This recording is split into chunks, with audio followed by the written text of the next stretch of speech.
சிக்குண்டு இருக்கிற ஒரு மாரி செல்வராஜ் தான் மற்ற கதைகள்லாம் யோசிச்சுட்டே வரான். அப்படிங்கும்போது இந்த கதை எப்படியாவது வெளியே வந்துட்டுனா கொஞ்சம் ரிலாக்ஸ்ட் ஆகிடுவானோ அப்படிங்கிற ஒரு நம்பிக்கை இருந்துச்சு. ஓகேவா? அப்போ மாமன்னன் பண்ணிட்டு இருக்கும்போது நம்ம ஒரு டைரக்டர் எஸ்டாப்ளிஷ் ஆகிட்டோம். அப்போ இப்போ இந்த கதை சொன்னால் கரெக்டாக இருக்கும் அப்படின்னு முடிவு பண்ணும்போது நான் ஸ்டார்ட் பண்ணி ஆரம்பிச்சது. இப்போ படம் ரிலீஸ் ஆனதுக்கப்புறம் இப்போ இந்த கதை போயிடுச்சு இல்லை, வெளியே வந்துருச்சு இல்லை அப்படிங்கும்போது கதை எல்லாத்துக்கும் தெரியும்ல. இப்போ எல்லாத்துக்கும் தெரியும் போது இப்போ நான் வேற கதை யோசிக்கும் போது நான் வேற ஒரு இன்னும் கொஞ்சம் ஃப்ரீயாக யோசிப்பணும். ரிலீஃப் இருக்கு. ரிலீஃப் இருக்கு.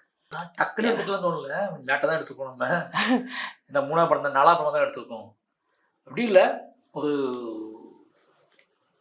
என்ன சொல்கிறது, நிறைய ரீஃப்ரெஷ் படிக்க வேண்டியது. 3 படம் நான் பண்ணிட்டேன்ல. 3 படமே எனக்கு ஒரு மரியாதை கொடுத்துருக்கு, ஒரு டிபேட் கொடுத்துருக்கு, ஒரு பணம் பேர் புகழ்லாம் கொடுத்துருக்கு. இன்னும் தாமதம் ஆகக்கூடாது. இந்த மனநிலையோட நான் எடுத்துடணும். இப்போ லக்ஸரி இன்னும் அதிகமாக லக்ஸரி லைஃப்ல நான் போக முடியாது படத்தை எடுத்துடணும். இன்னும் கம்ஃபர்ட் சோனுக்குள்ள போக முடியாது படத்தை எடுத்துடணும். எனக்குள்ள ஏக்கமும் வலியும் பெயினும் அதிகமாக இருக்கும்போது இந்த படத்தை எடுத்துடணும்.